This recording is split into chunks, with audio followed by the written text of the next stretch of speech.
Lideramos el camino de la opinión pública y buscamos que la cultura del debate alcance consensos y soluciones a los problemas de nuestro país.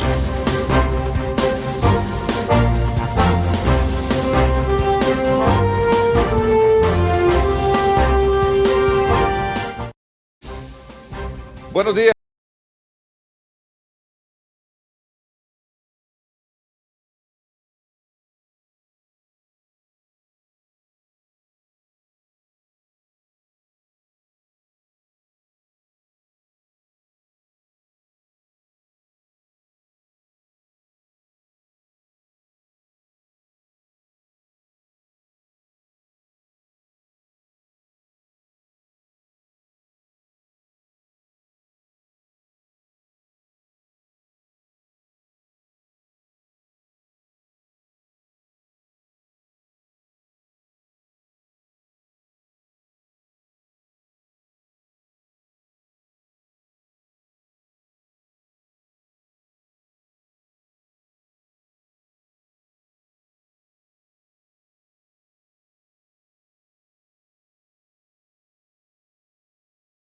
País. Estos y otros elementos, como también sumar un poco el rol que está jugando el Tribunal Supremo Electoral. Para ello quiero darle la más cordial bienvenida esta mañana a Ruth Eleonora López, experta en temas electorales, quien vamos a conversar precisamente sobre estos y otros temas.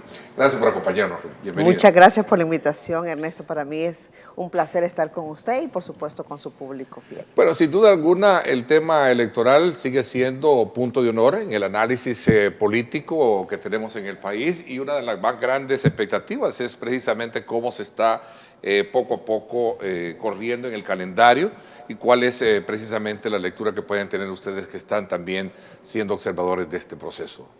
Bueno, en primer lugar, la cápsula informativa. Esta semana se rifan las posiciones de las banderas, ¿sí?, de los emblemas partidarios en el Tribunal Supremo Electoral. Y lo otro es que también esta semana termina el proceso de inscripción de las candidaturas a consejos municipales. Creo que son dos fechas muy importantes dentro del calendario electoral para que la ciudadanía esté pendiente de lo que ocurre en este ámbito. Ahora, no podemos desligar este anuncio, ¿verdad?, sí, esta información electoral con el contexto en el cual nos encontramos. En primer lugar, nosotros hemos tenido para este proceso electoral cambios en el calendario electoral.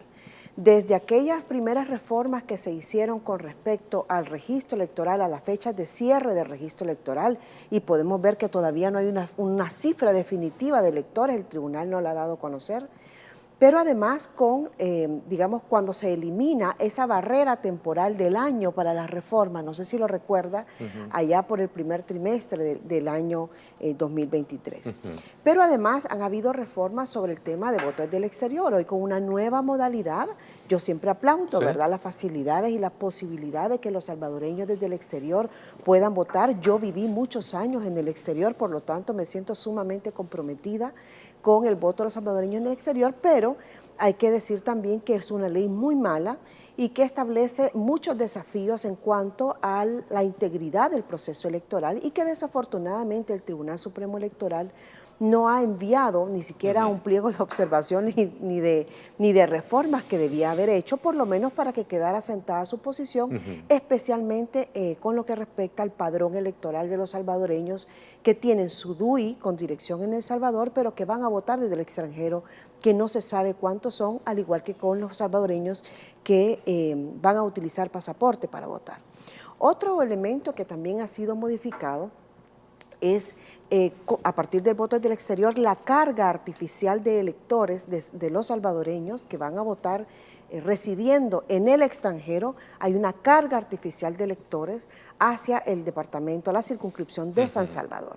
Y ¿por qué digo artificial? Porque no hay ningún sustento técnico para haber cargado de manera artificial a San Salvador, cuando ellos podían perfectamente haber votado, ya sea por el último domicilio, el departamento donde tuviesen el último domicilio, o ya sea también por su lugar de nacimiento. Sin embargo, esto lo hizo de manera artificial la Asamblea Legislativa.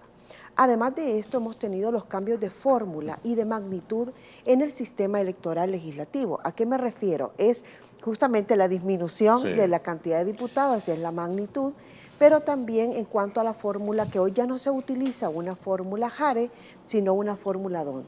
Una fórmula Jare que además fue muy criticada, que si por los cocientes, que si por los residuos, y realmente sin tener en cuenta, uno, la naturaleza de nuestro proceso, pero además el marco constitucional en la búsqueda de una mayor proporcionalidad.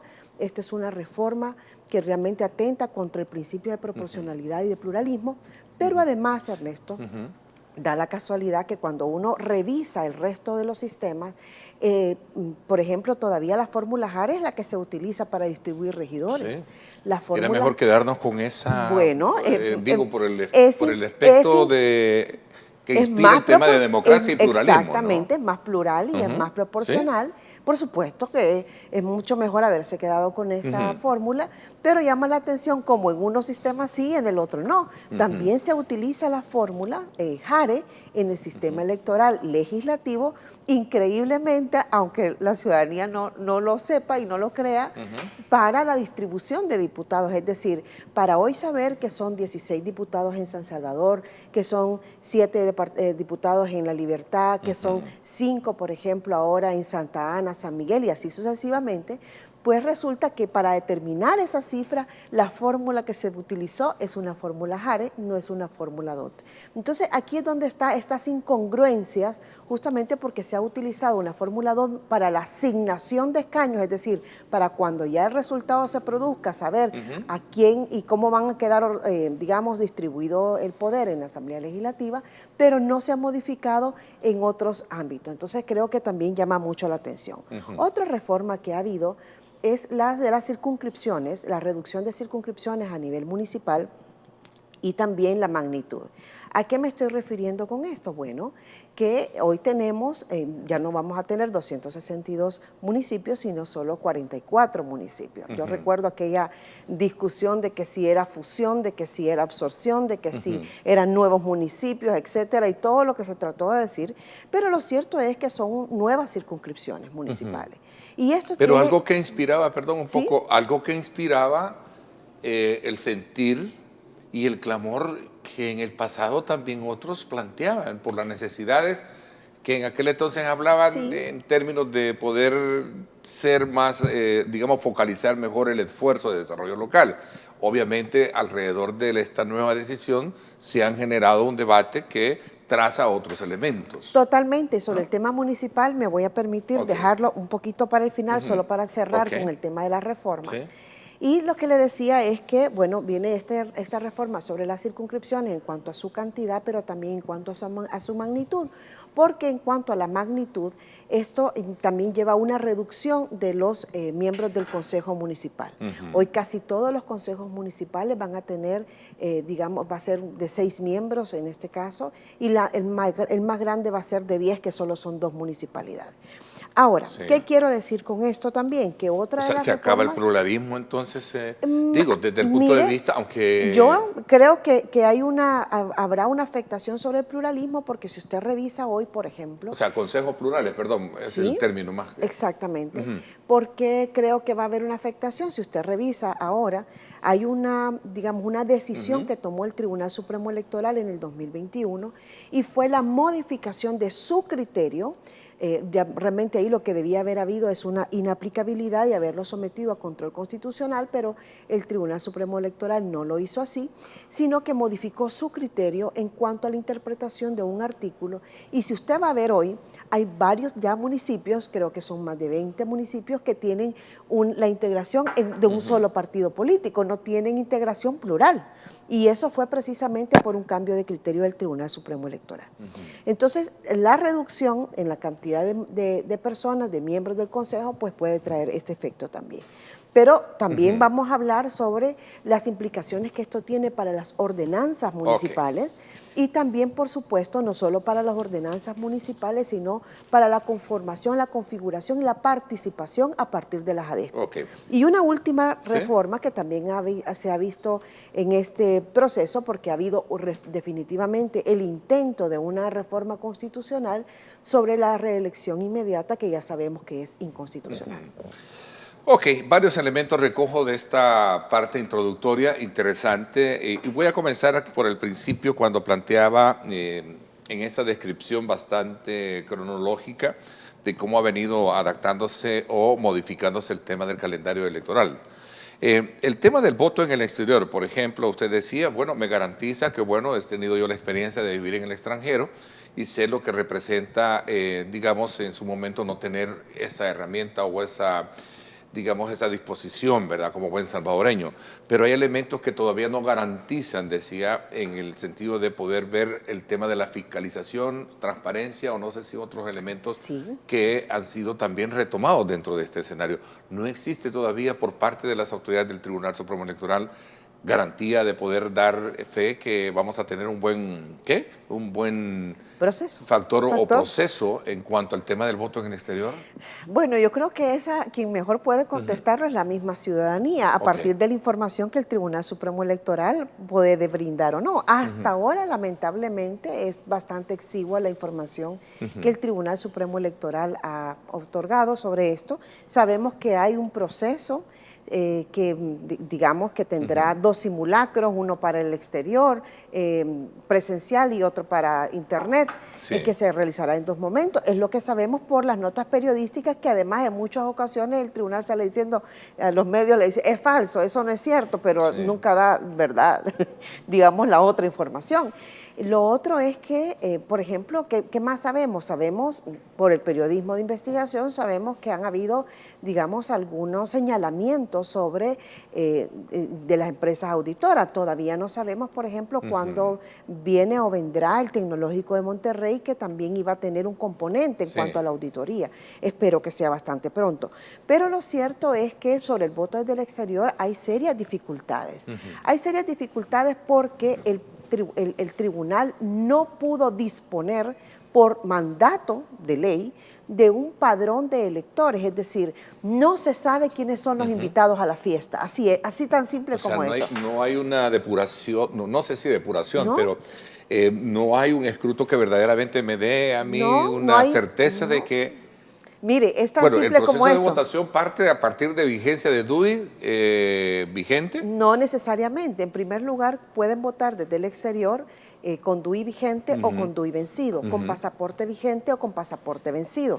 No dice la ley un pasaporte vencido a partir del 97 o del 2000, etcétera. No tiene esa característica la ley, y nosotros sabemos desde cuándo se están emitiendo pasaportes en este país, es decir, estamos hablando del siglo pasado. Ahora, ¿qué es lo que ocurre con esto también? Cuando usted va a hacer una fiesta, una cena ahora para Navidad, que usted va a reunir a su familia, usted tiene que saber más o menos cuántas personas son, porque así prepara todos los implementos que usted necesita, desde la comida, la bebida, etcétera, lo que usted le va a ofrecer. Resulta que el Tribunal Supremo Electoral no sabe cuántos son los invitados a su fiesta en el exterior. ¿Por qué? Porque no se puede establecer un listado de personas de los que tienen DUI con dirección en el país y que están en el exterior.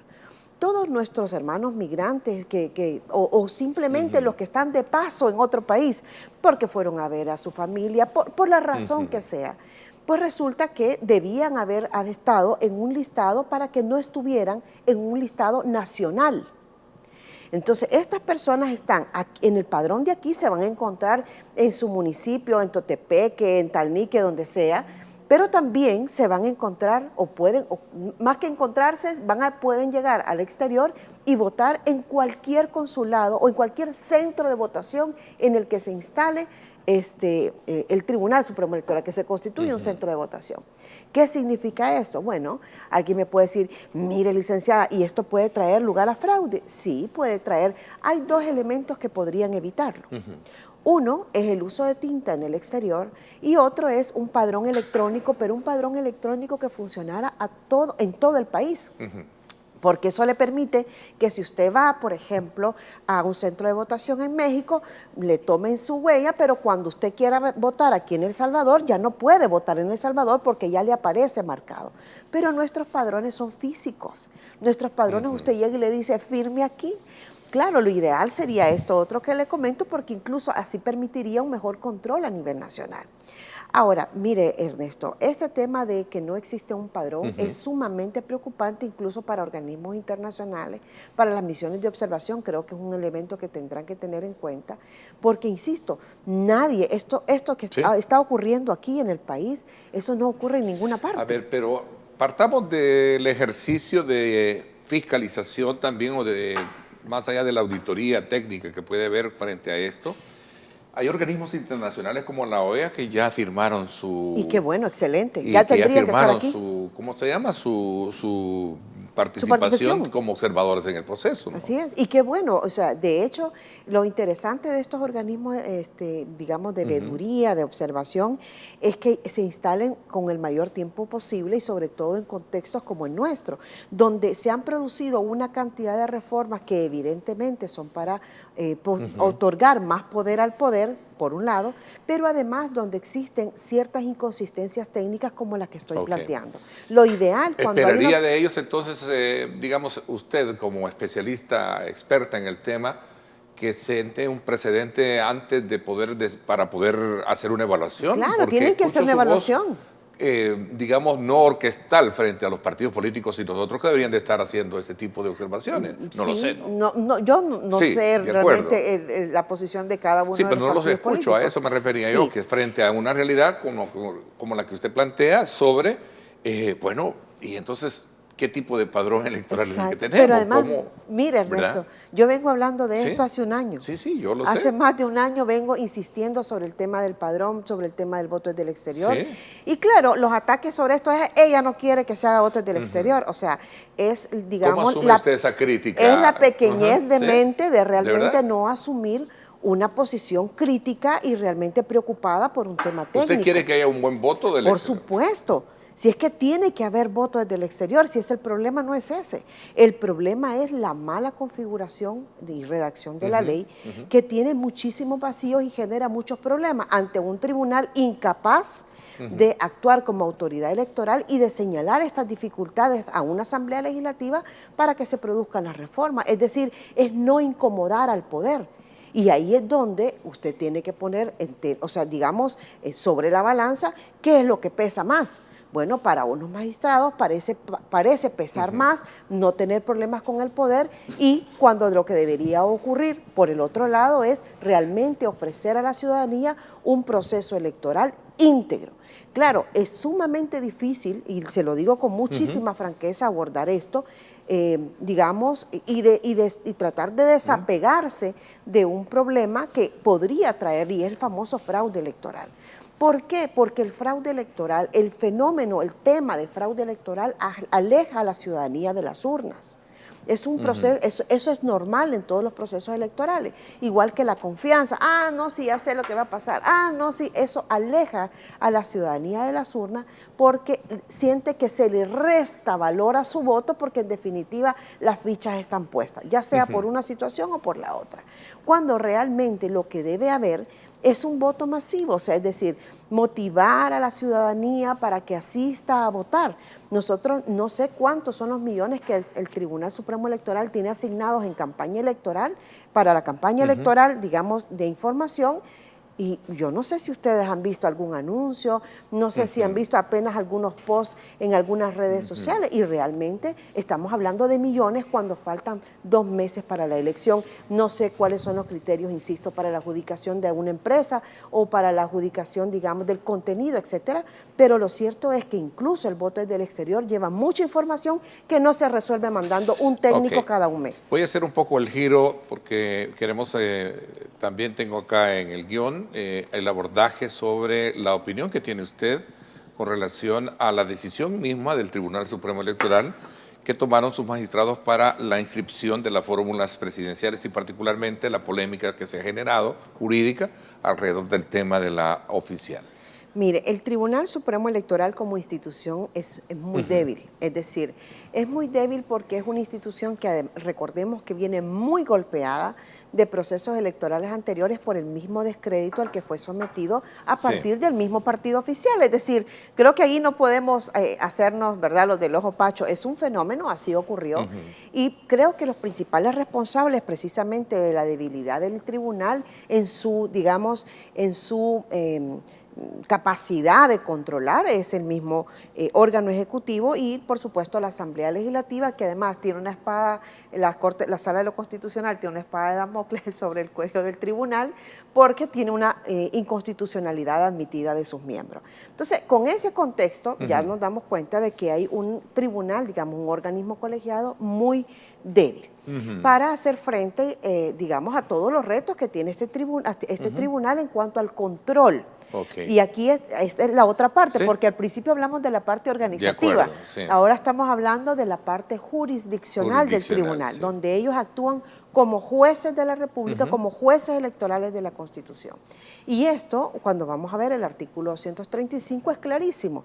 O sea, en este caso los funcionarios no pueden hacer más que lo que la Constitución, y están obligados a cumplir la Constitución independientemente, dice la Constitución, de las leyes que lo contrarían o las resoluciones que la contrarían. ¿Cómo califica usted los votos que se generaron para la inscripción de la misma? Bueno, de la inscripción... Partamos uno por uno, porque sabemos que son 5 votos. Porque no hemos visto todavía cuál ha sido, digamos, la resolución de los recursos que se presentaron, en este caso contra la inscripción de la candidatura. Bueno, en primer lugar... Entiendo que rechazaron ya los primeros. El viernes creo que fue que la notificación, según vimos en redes sociales. Creo que fue a nuestro tiempo, si no me equivoco, ¿no? Creo que fueron varios los rechazados, porque ese día, bueno, varias cuentas así lo publicaron. Así se publicó. No solo las de partido, sino también la de Enrique Anaya, que fue el que pude Evaluemos leer. los votos. Ahora, evaluemos los votos. De los muy rápidamente. magistrados. En primer lugar, bueno, el caso del magistrado, que lamentablemente, pues sí, yo creo que la calidad técnica de los magistrados, más allá de que yo estoy segura que no es él el que redacta las resoluciones, ni es él el que redacta su voto razonado, pero también debe haber un proceso de revisión, digamos, y de compromiso con lo que se está firmando, porque al final el responsable es el que firma, no es quien se lo hizo. Nadie puede decir, es que fíjese que a mí me lo entregaron mal hecho, ¿verdad? Sino justamente la responsabilidad de, digamos, votar y firmar una resolución. En este caso, bueno, muy lamentable, porque además no solo es el copia y pega de texto, ¿verdad? Sino que además deja mucho que decir, pero creo que el tema del fundamento es, todo se resume, es que fíjese que la sala lo dice. Es decir, primero, sin tener en cuenta todos los elementos que rodean a la resolución, en la calidad misma de la resolución y la cualidad de la resolución, que no es una sentencia, ni mucho menos, sino que también estamos hablando de este mismo artículo 235 y de otros fundamentos que podemos tener en cuenta. Por otro lado, bueno, ahí hubo una adhesión también de otros magistrados, pero lo cierto es que advierto yo una necesidad como de justificarse, fíjese. O sea, las resoluciones tienen que hablar por sí mismas, y más allá de que puede existir un voto razonado, que puede ser, digamos, de distintos tipos, pero en este caso yo advierto de ese voto la necesidad de justificarse. Y de justificarse, ¿Cuatro votos? No sé. ¿Cuatro votos? Y una abstención. A favor y una abstención. En el caso de la abstención, bueno, yo respeto el criterio de cada uno de los magistrados. Creo que nadie puede decir yo hubiese actuado de esta manera o de la otra, porque uno tiene que ponerse en el lugar, en los zapatos de esto. Entiendo la abstención, pero honestamente para mí hubiese sido un voto en contra, ¿no?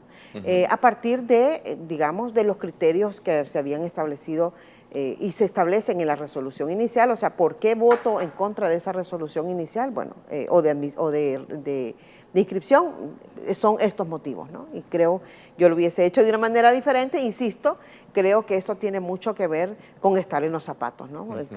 Los jueces, digamos, tienen sus propios criterios, y así, con ese mismo rasero hay que ver tanto la abstención como los otros 4 votos.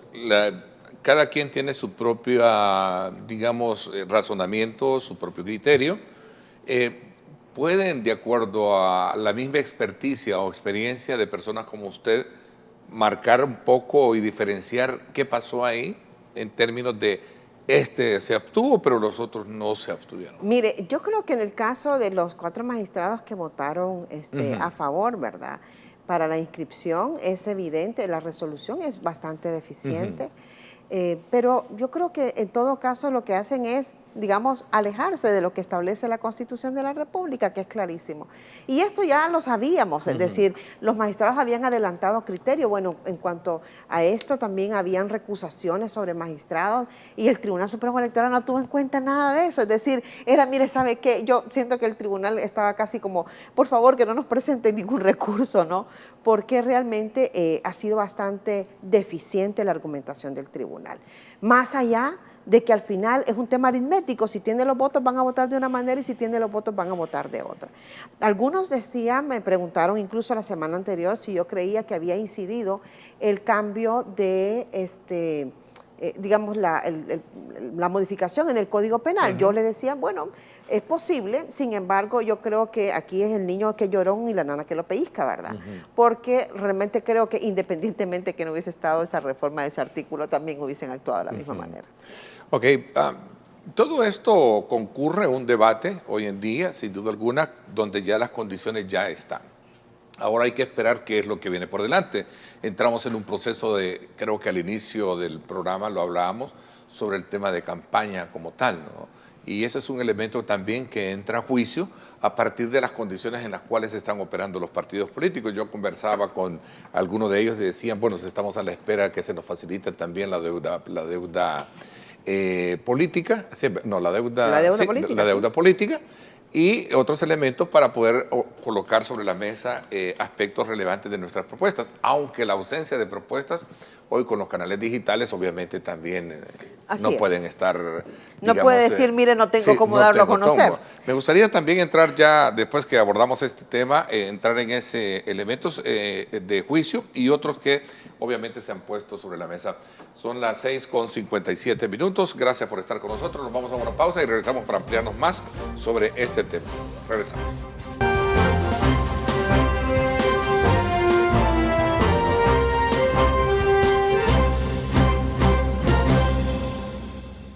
Bien, gracias nuevamente por estar con nosotros a esta hora de la mañana. Ruth Eleonora López, experta en temas electorales. Hemos estado en esta primera etapa del programa haciendo una valoración en cuanto al rol que tiene la autoridad electoral frente al proceso electoral que estamos prestos a vivir los salvadoreños, tomando como elementos de juicio aspectos que tienen que ver con el voto en el exterior, la inscripción y la decisión del tribunal en el último ítem de nuestro segmento anterior. Y por supuesto ahora un poco examinar el tema electoral, que también genera y despierta ciertos elementos, digamos, de discordia entre una oposición que se considera en desventaja frente a una fórmula presidencial oficial. Bueno, no es que se considere en desventaja, está en franca desventaja. Okay. En primer lugar, porque hay distintos elementos que hay que analizar, como la deuda política, que además es una obligación constitucional, según el artículo 210 de la Constitución, pero también en cuanto a la falta de control de un árbitro, ¿verdad?, que deja hacer y deja pasar al equipo contrario, si lo golpea, si lo saca de la cancha, si regresamos al tribunal. Exactamente, porque es que es importante su rol de control. Si usted tiene un árbitro que no, digamos, establece una cancha pareja, pues definitivamente el otro, aunque entre de favorito, siempre va a ganar, ¿verdad? O sea, hay que tener en cuenta eso. Y por el otro lado también, digamos, esa falta de recursos, que no solo tiene que ver con la deuda política, sino también la falta de recursos, digo yo, estratégicos en cuanto, digamos, a propuestas, etcétera, y también estamos hablando de financieros también, ¿no? Ahora, nos va a quedar para otro programa analizar la resolución que emitió el tribunal el día viernes. No. Si quieren, lo complementamos, tenemos tiempo todavía. Solo es que todavía no la conocemos, es decir, entonces nos va a quedar... Con relación a la... Sí, exactamente, porque ahí solo hay que tener en cuenta que el tribunal, lo único que tenía que haber verificado para admitir el recurso se presentó en el plazo, digamos, establecido, se estableció por personas que tenían un legítimo interés desde partidos políticos o pueden ser ciudadanos, etcétera, que es la legitimación, se presenta ante la autoridad competente, en este caso el Tribunal Supremo Electoral, y por supuesto si existe una motivación suficiente para esto. O sea, son 4 razones que el tribunal tenía que haber verificado para admitir y después hubiese podido resolver de una manera como el tribunal quisiera, pero el tribunal ni siquiera ha admitido. Entonces hay que analizar qué fue lo que dijo, que por qué ni siquiera admitió. Pero bueno, dejemos esto y vamos entonces al tema de la campaña electoral. En primer lugar, a mí ya me satisface que ya hoy muy pocas personas, quizás personas que saben muy poco de nuestro contexto nacional, dicen que ya la campaña electoral es solo cuando se pide el voto, cuando ya sabemos que eso no es así. En primer lugar, campaña electoral puede ser una campaña positiva o una campaña negativa. Positiva si se busca, digamos, el favor de la ciudadanía para que depositen su confianza votando por una persona o votando por un partido político. Y negativa cuando es lo contrario, cuando desde una campaña electoral lo que se busca es quitar votos, ¿verdad? Quitarle votos, quitarle apoyos a un partido político o evitar que obtenga algún otro.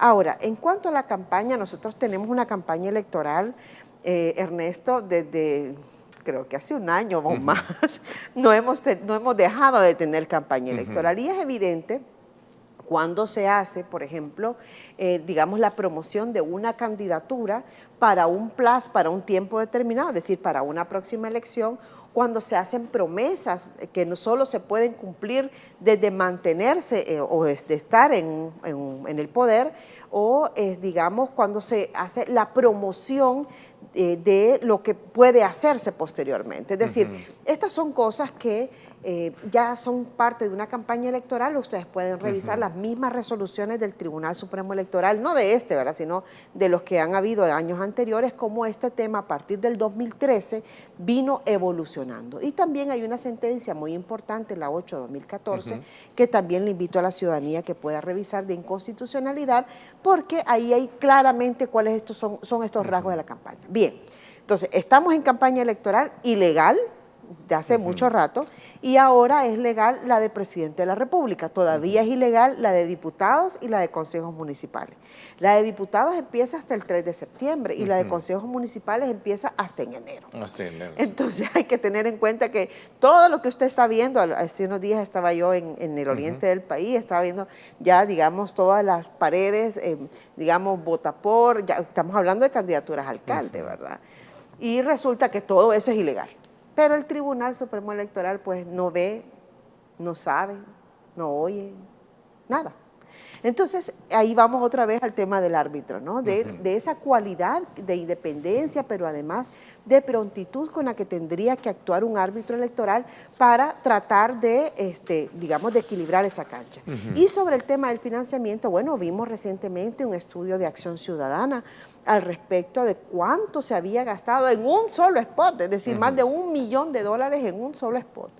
Y esto tiene mucho que, digamos, tendría mucho que explicar desde la Corte de Cuentas, el mismo Tribunal de Ética, pero resulta que las instituciones de control en El Salvador no están funcionando, no solo sobre la campaña, sino sobre el uso indebido de recursos públicos.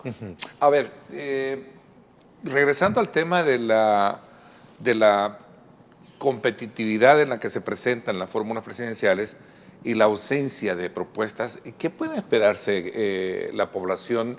Y si lo vemos desde el punto de vista de cómo también se asimilan las encuestas electorales. El tema, la ausencia, hay quienes creen, bueno, no es que creen, lo vemos, un poco la ausencia de propuestas concretas y bien enfocadas para poder trazar un eje competitivo, aún en las circunstancias en las que se encuentran las fórmulas presidenciales. Por supuesto. ¿Cómo lo ve? Yo creo que es necesario, además, bueno, los partidos tendrán sus propias estrategias, ¿verdad? Claro.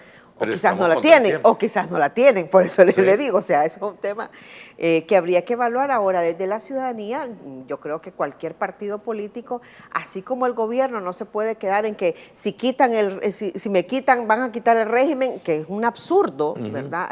No solo político, sino jurídico, pero además, del otro lado no, estamos en contra de esto. O sea, yo creo que ahí por supuesto, falta la generación de propuestas, que yo esperaría que los partidos políticos no se tarden mucho más que eso. Claro, independientemente de que existan propuestas y se hagan mega campañas en TikTok o digamos, en redes sociales, y se le dé a conocer a la ciudadanía, definitivamente siempre habrá un desequilibrio en esa promoción, porque incluso pueden haber personas o candidatos que tengan algún tipo de propuesta que ni siquiera la hemos visto, ni la hemos conocido, ni la hemos escuchado, y a lo mejor ya existen. Es decir, creo que también el tema del desequilibrio en la contienda pasa factura.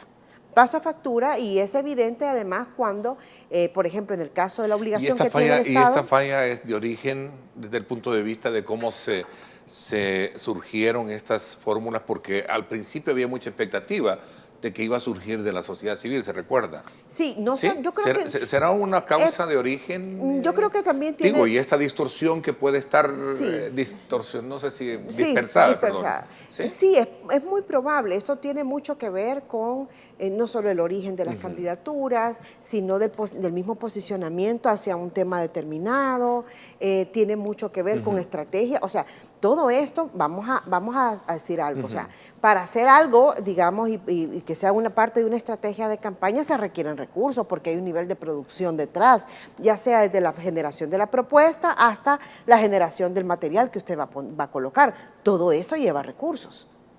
O sea, esto nada de eso, y menos en una campaña electoral, no se hace porque mi hijo me dijo, ¿verdad? O porque le pareció bonito a mi mamá. Eso no es así.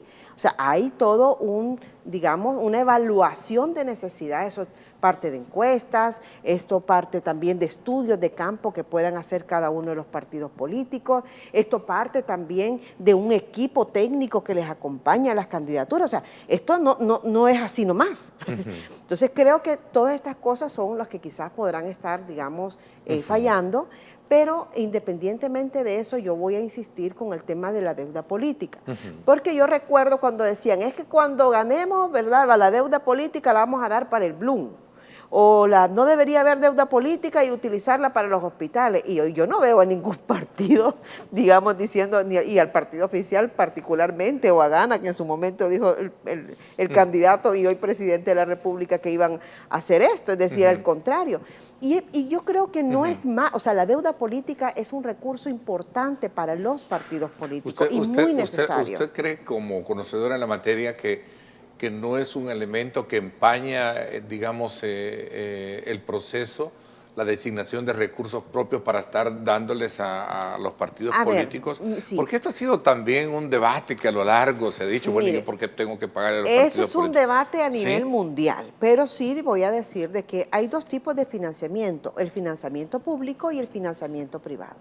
Cuando las campañas electorales dependen del financiamiento privado, pueden ser sujetas, pueden ser cooptadas por desde redes de corrupción, pueden ser, digamos, por grupos de interés para después pedir favores políticos, etc. Pero entonces, aquí el país siempre ha sido aún pero precisamente por eso, justamente por eso es que tiene que haber un control sobre el financiamiento. Y aquí un dato importante para la ciudadanía, el único partido político que no ha dado un informe al Tribunal Supremo Electoral y que el Tribunal Supremo Electoral ha sido incapaz de exigírselo, es el Partido Nuevas Ideas. O sea, no sabemos, por ejemplo, quiénes son los financistas del partido de la campaña del 2021, ni siquiera de esta campaña. El resto de partidos ya lo entregó, eso está disponible, incluso, bueno, también Acción Ciudadana y Cristosal también hemos hecho informes sobre esto, pero resulta que eso implica lo siguiente: usted no sabe, por ejemplo, si los financistas se les están dando obras. Eso es muy común, justamente exactamente por su expresión. Eso siempre ha sido así. Bueno, entonces ese es un financiamiento que puede tener un viso de corrupción, porque puede haber sido entregada esa obra pública para que se construya o para un servicio que se otorgue, ¿a partir de qué? Del pago de un favor en una campaña electoral. Precisamente por lo que usted está diciendo. Claro, o sea, ese es un punto elemental en este, digamos, debate que se ha tenido a lo largo de la historia. Y ahí vamos otra vez al árbitro. Usted sabe que desde el 2018 el Tribunal Supremo Electoral no examina el cumplimiento de las obligaciones de transparencia y del financiamiento de los partidos políticos. ¿Me explico? A ver, ahí, ¿cuál es el estatus? ese es un tema importantísimo. Sí, interesante. ¿Cuál es el estatus que a cada partido usted puede asignarle de los que están participando hoy en día en cuanto a eso? ¿Estatus en cuanto? Bueno. Digo, el estatus de propuesta, de cumplimiento, y no, de todo lo que estamos hablando, y sobre todo del hecho de saber de que antes, obviamente, habían estamentos económicos muy bien identificados con ellos. ¿Verdad? Voy a recordar un poco, en el caso del FMLN tenía Alba Petróleo, no, tenía Arena, tenía los grandes financistas que muchos creen que ya no están con ellos. Exactamente. Entonces, y fueron sancionados. O sea, tanto, por ejemplo, el FMLN como Arena fueron sancionados por el Tribunal Supremo Electoral precisamente por tener un financiamientos ilegales. Porque en la ley de partidos políticos está cuál es el financiamiento ilegal y cuál es el financiamiento legal. Pero eso usted lo puede hacer cuando tiene un árbitro que, digamos, se atreve, digamos, y cumple con su rol de control. Cuando usted tiene un árbitro que no cumple con su rol de control, esto no lo puede saber. Ok. Voy a pasar a otro tema que lo tengo acá presente. ¿Quién cree usted que va a asumir la presidencia? ¿Será la Asamblea Legislativa que va a tener que designar? ¿O cuál es la lectura que hace de Mire, cualquiera pudiera asumir. Si es que todo lo que estamos viviendo es un proceso extralegal, extraconstitucional. Entonces, cualquier prohibición de la Constitución, donde están los hermanos, donde está la esposa, donde puede haber hasta un menor de edad, o sea, cualquier cosa puede pasar, porque todo lo que estamos viviendo y estamos advirtiendo es fuera de la Constitución. Por lo tanto, los límites que establece la Constitución, ciudadano y ciudadana considere los rotos, porque eso no se va a atender. Ok. Tengo una pregunta acá que nos formula Bessie Ríos. Dice, pregunto Ernesto, ¿no cree ella que ya maduró el proceso en el país? Entiendo que se está refiriendo al tema del voto en el exterior. ¿Y habrá gente que vote en México y sale corriendo a Guatemala? Pregunta. ¿No le parece un poco raro que vota en Maryland y salen para Los Ángeles?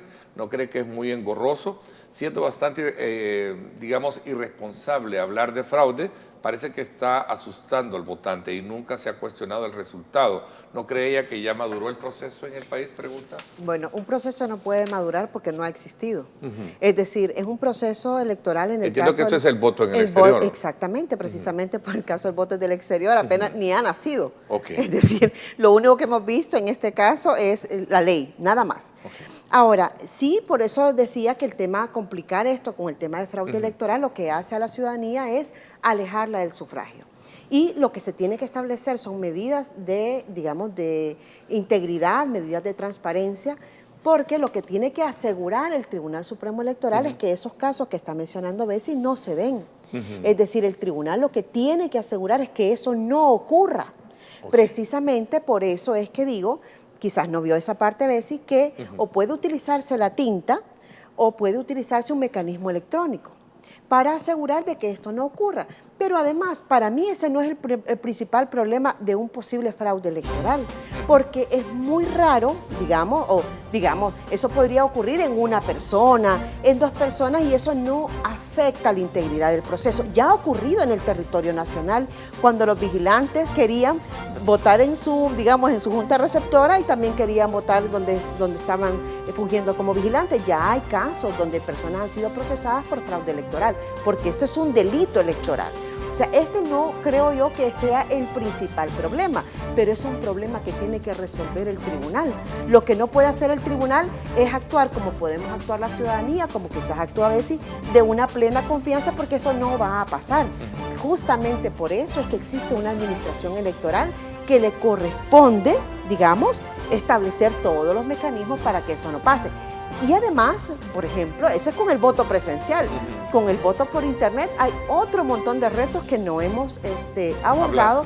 Por lo tanto, decir de que el proceso ha madurado, me parece que no es correcto. Es material que nos queda para seguir más adelante, porque todavía me quedé con unos elementos que abordar. Por ejemplo, ampliar sobre el análisis de la composición y la elección del nuevo esquema legislativo a partir de la carga artificial de los electores. Para San Salvador, que usted hablaba de los electores. Nos quedamos con ese sabor a seguir hablando más. Creo que hay más tiempo para seguir. Gracias por habernos actualizado en esta mañana de día lunes con relación a estos temas electorales. Gracias. Muchas gracias a usted, Ernesto, y gracias a la audiencia por estar pendiente del programa. Gracias. Vamos a la pausa. Cuando regresemos nos acompaña el presidente de honores de la Dirección Nacional de Integración, Alejandro Guzmán, para actualizarnos precisamente sobre esta propuesta de ley del Sistema Nacional de Integración y sus componentes. Así es que nos vamos a la pausa. Gracias por estar con nosotros.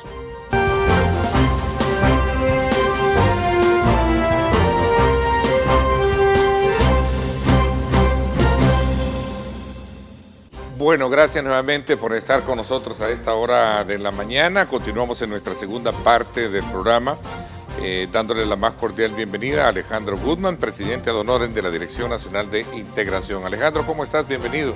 Qué gusto, como siempre, tenerte ahora ya más frecuente acá en el programa, ¿no? Muchas gracias por la invitación. Bienvenido. Siempre es un gusto, Ernesto. Buen día y buen día a toda la gente que nos está sintonizando el día de hoy. ¿Podríamos actualizarnos un poco con relación a la última vez que conversamos, que era en la que ya asumías la responsabilidad de este nuevo reto? Hay una propuesta de ley en la Asamblea Legislativa en discusiones y a la que ya se aprobó, en fin, de tantos elementos de juicio que entran ahora en esta nueva visión para decir, bueno, vamos, manos a la obra, ¿no? Entendería que así es. Así es. Cuéntame un poquito, actualízame. Cómo no. El pasado lunes ¿Sí? se debatió en la comisión. ¿Sí? Allí estuvimos hasta altas horas de la noche, o hasta las 9, 10 de la noche, no tan altas.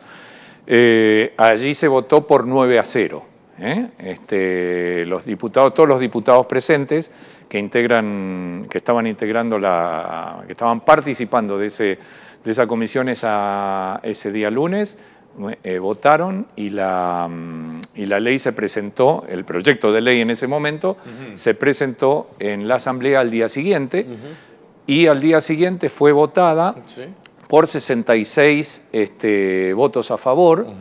¿Qué es el sistema? Es el sistema, la ley del Sistema Nacional de Integración. De integración, así, porque quería tener un poco bien claro, porque muchos nos confundimos con algunos términos que ahí se manejaron, pero la ley es Sistema Nacional de Integración. Exactamente. Okay. Acá traje la ley, que no es la publicada, porque hay que esperar. Esto se votó el día martes pasado. Ahora hay que esperar, que se publique en el diario oficial, y una vez que se publica en el diario oficial, 8 días más tarde ya entra en vigencia. Así que, digamos, yo tengo la versión, no la última que está publicada, porque imagino yo que se publicará no sé, o en estos días o en las próximas semanas, y después de allí 8 días, esa ley crea una Dirección Nacional de Integración, que va a estar a cargo de políticas de la creación, diseño, implementación de políticas públicas relacionadas con la integración del país y proyectos relacionados con la integración del país para disminuir la pobreza,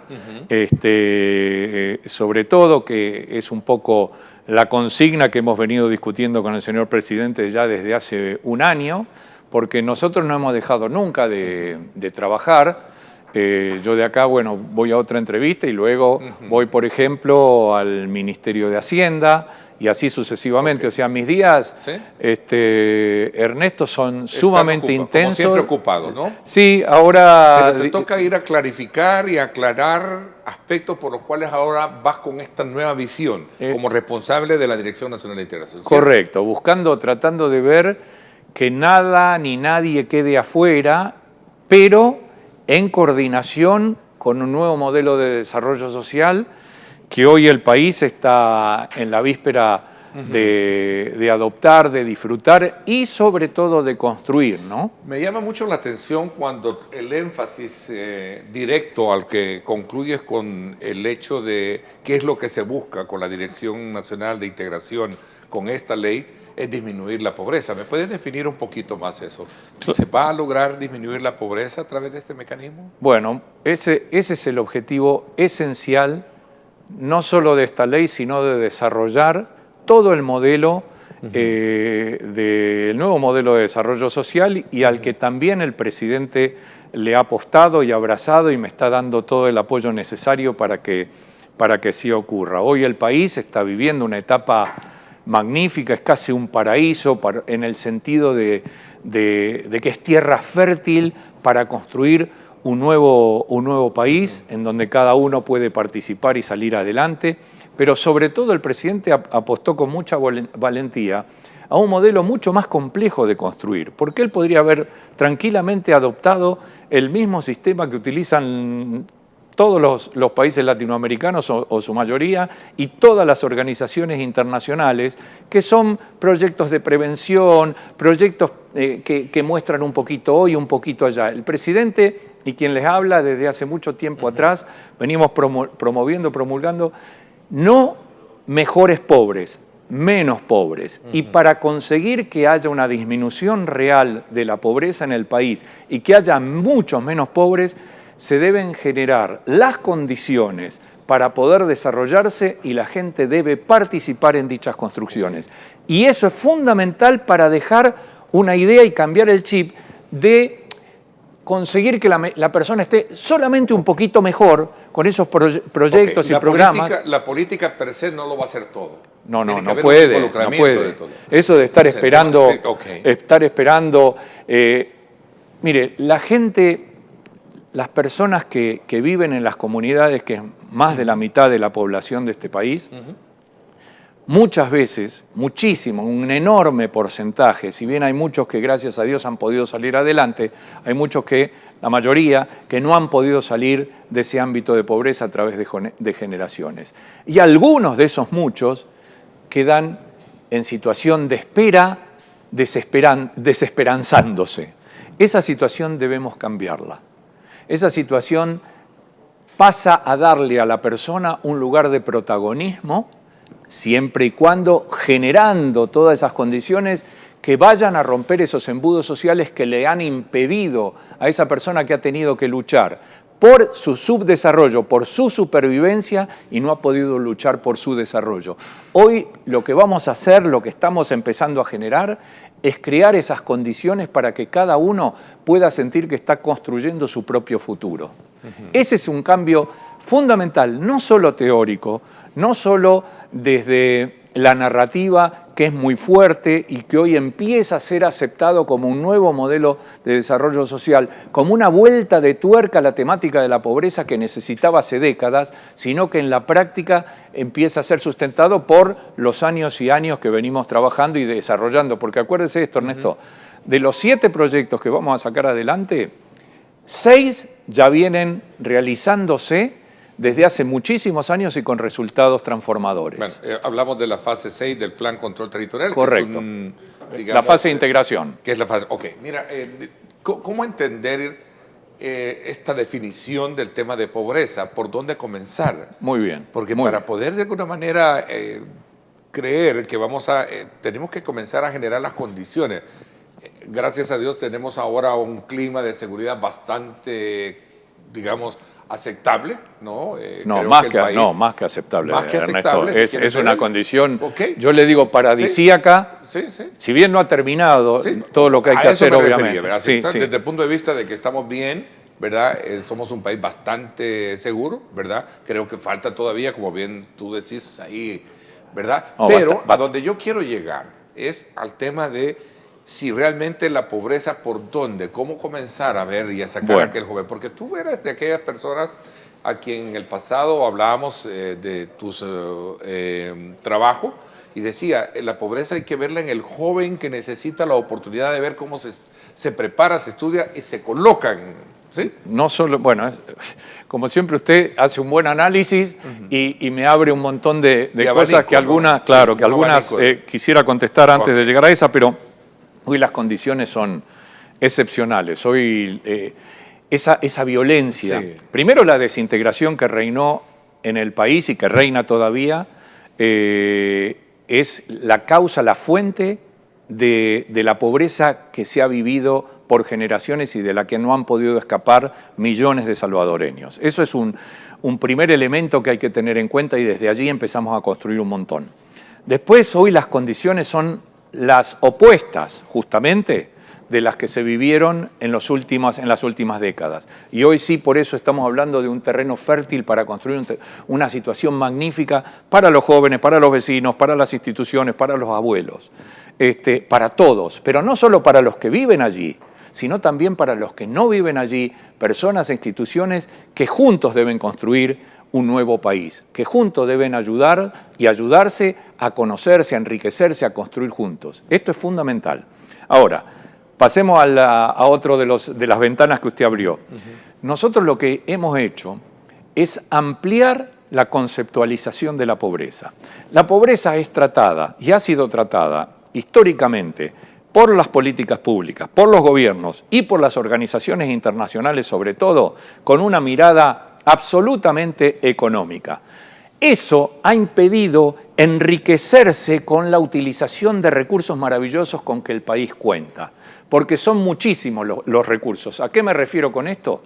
A las personas, a las instituciones, a las universidades, a las empresas, a los medios de comunicación, a la persona que vive, al joven, al abuelo, a la escuela, que vive en la comunidad y que tanto conocimiento tiene, a esas construcciones de las cuales no se, a los conocimientos, a los valores, a los sentimientos, y esos son todos recursos maravillosos con que se construye un país y que los salvadoreños han demostrado que es espectacular y que han podido construir esos puentes integradores y reconvertir esas relaciones antinaturales, por ejemplo, entre la escuela y la universidad, solamente para poner un ejemplo que es notorio y que demuestra, sobre todo desde los últimos años, que es posible hacerlo y que es posible ir saliendo del desarrollo. Entonces, cuando usted amplía esa conceptualización, que hoy por más que le digan, mire, reconocemos como institución que la pobreza es multidimensional, queda más en la narrativa eso que en la práctica. Y eso hace un daño tremendo, no solo en la palabra, hace un daño en los recursos que usted va a ir a buscar para reconvertir esa situación. Si usted hace un mal diagnóstico, no puede curar a un enfermo. Eso se lo va a poder decir cualquier médico. Lo mismo, o podemos utilizarlo eso como una analogía, si usted hace un mal diagnóstico de la pobreza, no va a poder utilizar los recursos y utilizar el mejor tratamiento para que la persona pueda salir de la pobreza y entrar en el camino del desarrollo. Y eso es lo que venimos haciendo nosotros, y eso en ese trabajo me toca desde hace un año y cada día, ininterrumpidamente, y le hablo de los 7 días de la semana, ir a hablar con las organizaciones internacionales, ir a hablar con cada ministerio, con el gabinete y con todos aquellos que de alguna manera necesitamos que vayan construyendo todo este camino. Fíjate que es interesante porque concatena el esfuerzo a la cual existe la preocupación de muchos organismos, digamos, multilaterales como CEPAL. Le he estado dando seguimiento a un cónclave de reuniones que han tenido de estudios en la CEPAL, y su secretario general, José Manuel Salazar, decía, América Latina se encuentra en una encrucijada, decía, el bajo dinamismo económico, fíjate, y aquí viene el otro elemento del cual hablábamos, los altos niveles de pobreza, informalidad y desigualdad social y la continua degradación del medio ambiente son aspectos estructurales del modelo de desarrollo que urge transformar. Y cuando hablamos de transformar, ahí vas tú. ¿Sí? Bueno, a mí me toca, mire, en estos momentos, a ver, ¿cómo sintetizar? Y que yo no soy el mejor para sintetizar, Ernesto. Gracias por su paciencia siempre. Hay muchas maneras de legitimizar las cosas. Durante 20 años me tocó desarrollar este nuevo modelo de desarrollo social gracias a lo que me enseñaron los salvadoreños y que construyeron los salvadoreños. La legitimización proviene de esos resultados y de esa participación. Eso debió haber sido suficiente para ser incorporado con anterioridad por otros presidentes y por otras organizaciones internacionales. Nunca lo hicieron. No importa, vamos a dar vuelta a la página. Este presidente lo hizo. Nos llamó y nos apoya con todo, apostándole de manera valiente a todo un cambio mucho más complejo que el que hubiera podido hacer tranquilamente. Y hoy me toca a mí ir a cada institución, a cada organización internacional, y fíjese qué curiosidad, ¿no? Hoy, por ejemplo, el PNUD, las Naciones Unidas, nos invita a hablarle a todos sus empleados acerca de toda esta nueva cultura de la integración y del ADN de la pobreza y de explicarles el nuevo modelo de desarrollo social.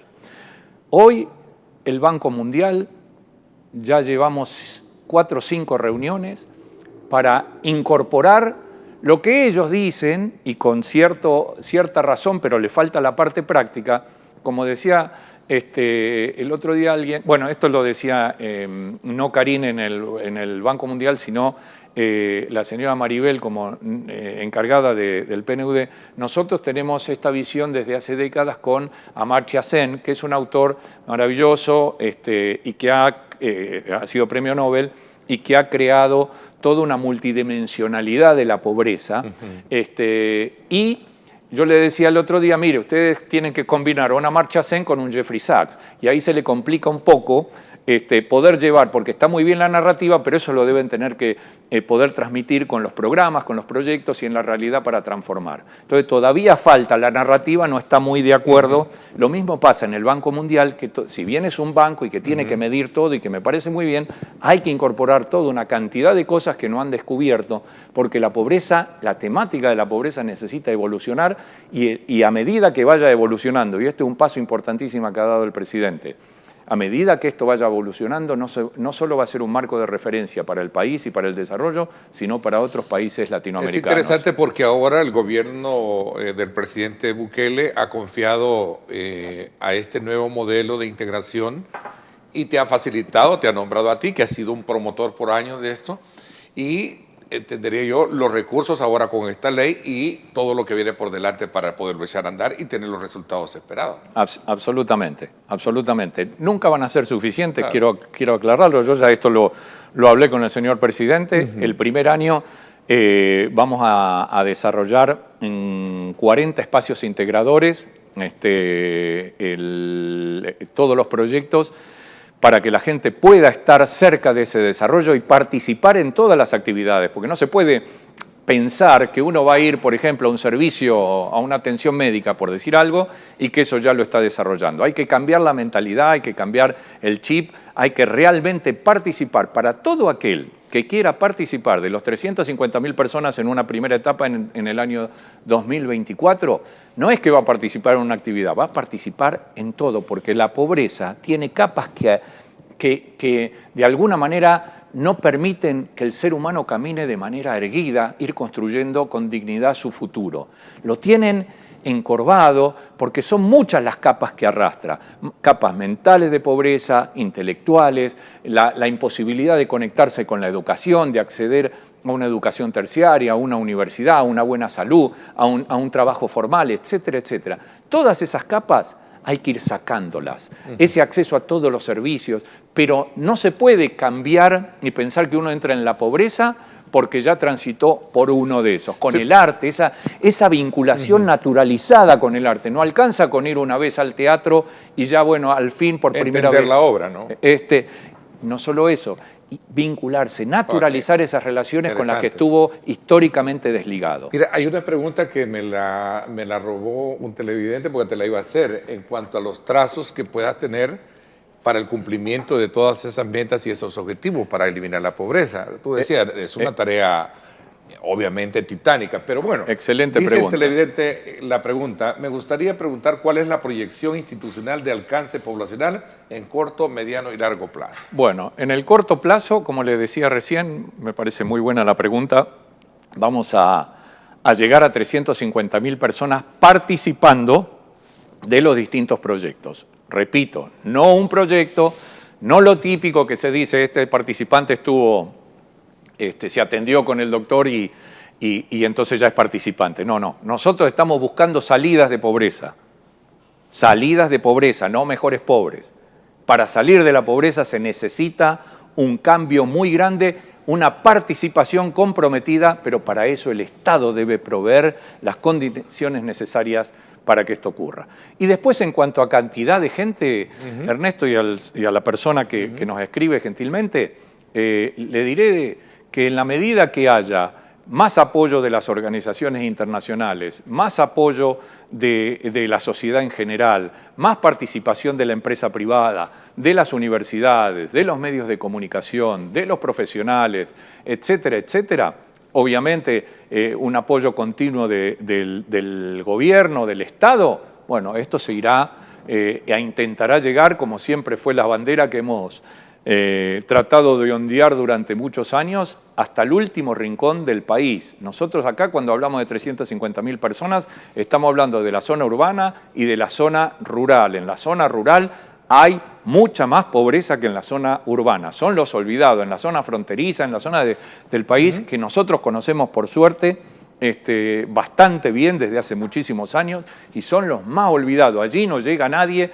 desde hace décadas. Si no llega casi a las zonas urbanas, si no hay presencia de las organizaciones, de los estados, del Estado que a través de sus gobiernos que no ha llegado nunca, o que ha ido, se ha sacado la foto, ha ido otra vez más y chau, chau, Dios te ayude, ahora esa presencia debe ser continua y llevada a cabo por cada uno. El que no quiera participar ahora, no hay problema. El tren no es que pasa una vez solo en la vida. El tren debe seguir pasando. Y cuando la persona esté lista, bienvenido sea. Móntese al vagón. Tú trabajaste muchísimo con las comunidades. Sigo. Viste la necesidad de ellos. Viste el ímpetu con el cual, porque yo recuerdo que me traías acá también ejemplos de personas que obviamente te echaban el hombro. Sí, así es, ¿verdad? Así es. Te echaban el hombro, ¿no? Como decimos a ¿Cómo buen no? Exacto. salvadoreño.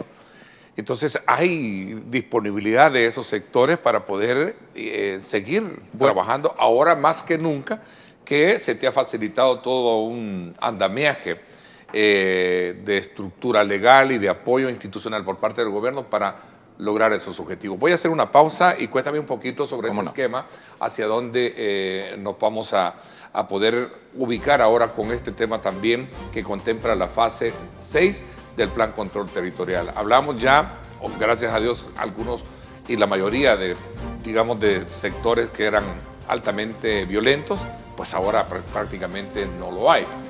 Hablemos de esto cuando regresemos, ¿te parece? Voy a una pausa, son las 7:44. Gracias por estar con nosotros.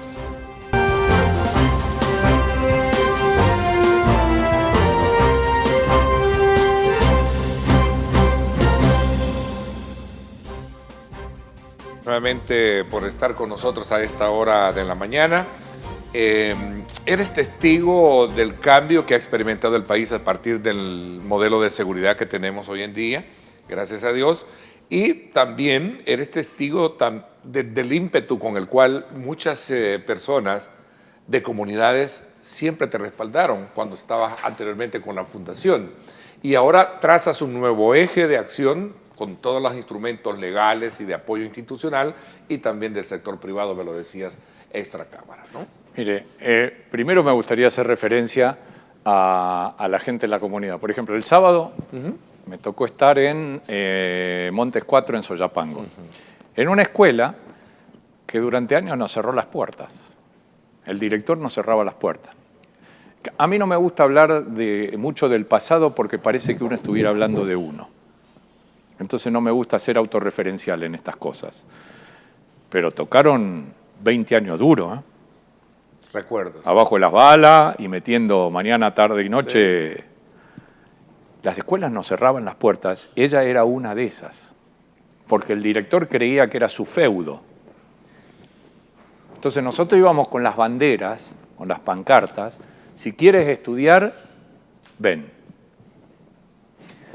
Era muy duro. Hoy esa escuela, por ejemplo, estaba llena de gente y me tocó hablar por un rato, por lo menos media hora en un grupo y después un rato con otro grupo de abuelitos que participan regularmente de las actividades. Los abuelos son recursos maravillosos para este país, ¿eh? Cuando ellos le dicen, me transformó la vida esto, y no voy a profundizar demasiado, pero le voy a adelantar algo. Por favor. Que esto fue más bien elucubrado durante el fin de semana y salió casi como una cuestión natural. Nosotros queremos también que los abuelos tengan la posibilidad de trabajar, ¿eh? Mire que los abuelos no se quieren retirar y estar esperando en la casa. Hacerlo sentir útil, ¿eh? Sentirse útil y para la sociedad sería fantástico. No lo va a poner a cargar una bolsa, ¿eh? Sí. Muy productivo. Y mire, vaya si tienen experiencia. Y vamos a luchar porque los abuelos también tengan. ¿Sabe lo que decían? Gracias porque usted a través de los años, ahora más que nunca, posicionaron la temática de los abuelos en la sociedad. Siempre eran los jóvenes.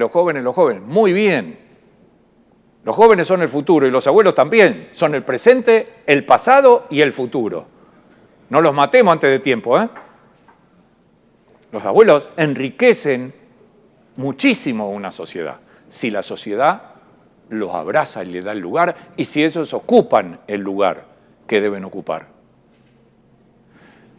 Pero bueno, disculpe que... Y hablando un poco a la segunda... Me parece interesante esa, digamos, esa proyección de poder incorporar a este nicho poblacional que también merece ser, ojo, visto, atendido, ¿verdad? Hoy por todas las condiciones sociales o previsionales que tenemos hoy en día, costo de la vida y el tema de ellos, ¿no?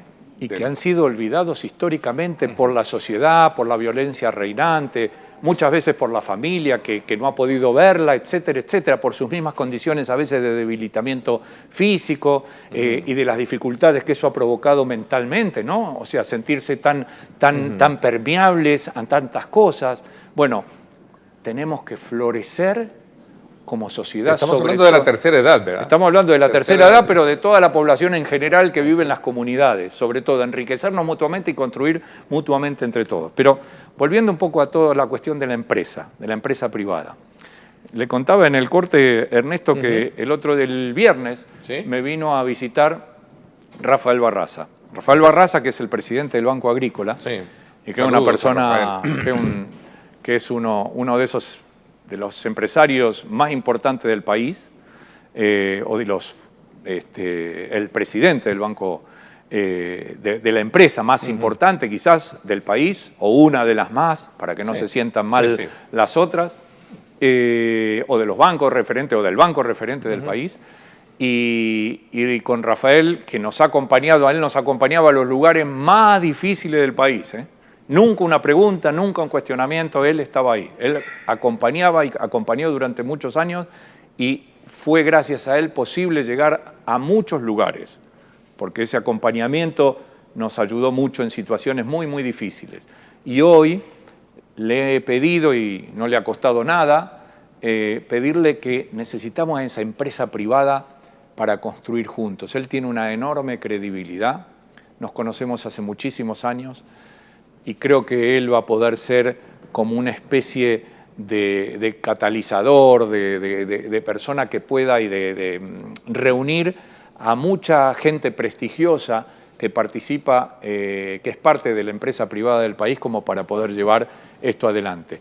Si cada empresa privada, por ejemplo, participara de uno de los proyectos que se llama proceso formativo, y dentro de ese proceso hay una etapa que se llama capacitación en las empresas y que está relacionada con la formación educativa de los jóvenes, si cada empresa participara en eso, que es muchísimo más económico que lo que se gasta en la responsabilidad social empresarial, sería magnífico para la juventud de este país. Magnífico. La posibilidad de que los jóvenes conocieran las empresas, que desarrollaran allí un par de semanas, que vayan estableciendo esos lazos de amor, esos lazos de pertenencia, creando esos lazos de pertenencia, sintiéndose que pueden allí el día de mañana estar trabajando en lo formal, formalizando, conociendo. Bueno, todo esto sería algo maravilloso y en eso también estamos trabajando. Ok, tengo acá una pregunta que nos hace el público a través de nuestro número de WhatsApp.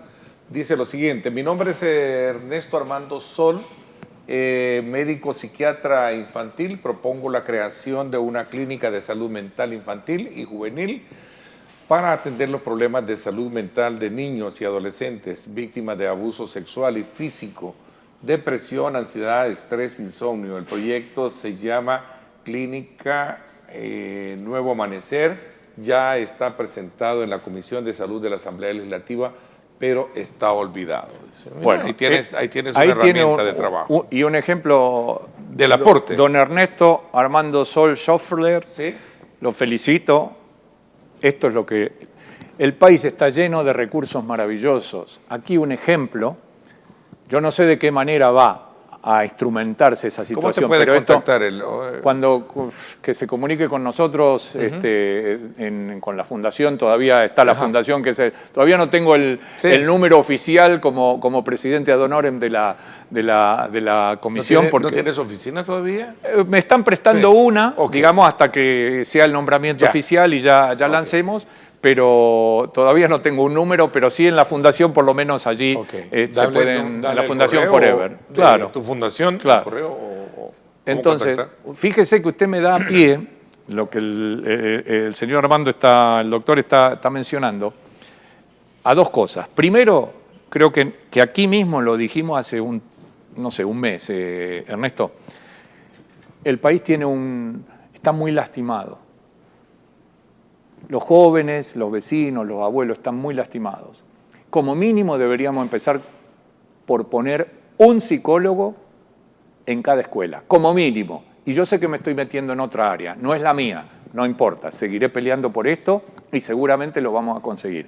Y segundo, el otro día los abuelos me decían, Alejandro, ¿sabe cuántos gerontólogos hay en el país? 2.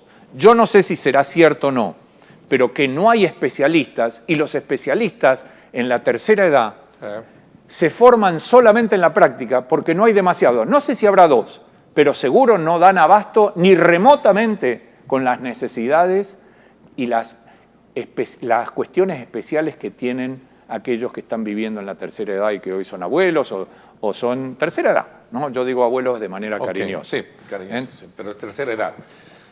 Buenos días, Ernesto. Un saludo a tu invitado. Mauricio le saluda de aquí, de Soyapango. Saludos a Soyapango. Pregunto cómo las iglesias serán parte de todo ese proceso de transformación del cual están hablando.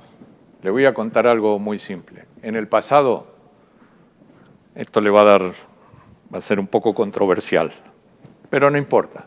En el pasado no se sumó nadie. Los que se sumaron luego dejaron el camino.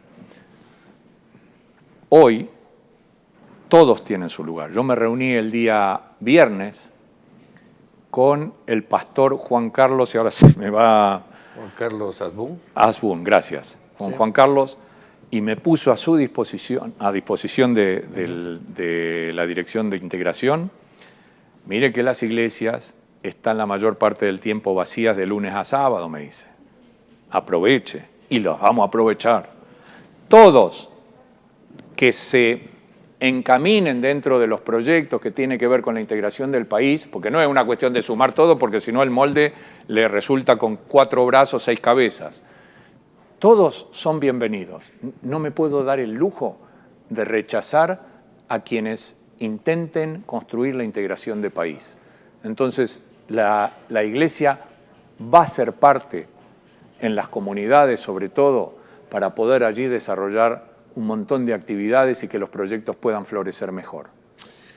Fíjate que con relación a este tema, yo particularmente, perdona que me ponga como ejemplo, me identifico mucho porque te conozco desde hace mucho tiempo con ese anhelo que tienes por ayudar y sacar digamos, de los espacios invisibilizados, ¿no? A muchos que han logrado obtener becas estudiantiles y que han logrado de alguna manera graduarse y tener nuevas oportunidades. Y ahora más que nunca en este nuevo campo de acción donde vas a tener, entiendo que la Dirección Nacional de Integración va a hacer enfoques de transformación en el área educativa, el arte, la cultura, deporte, salud y otras áreas que obviamente representan ese, digamos, ambiente en el cual la pobreza, digamos, se identifica mucho, ¿no? Estoy durmiendo muy mal, Ernesto. ¿Sí? Se imagina, bueno, siempre dormí mal por la responsabilidad, pero ahora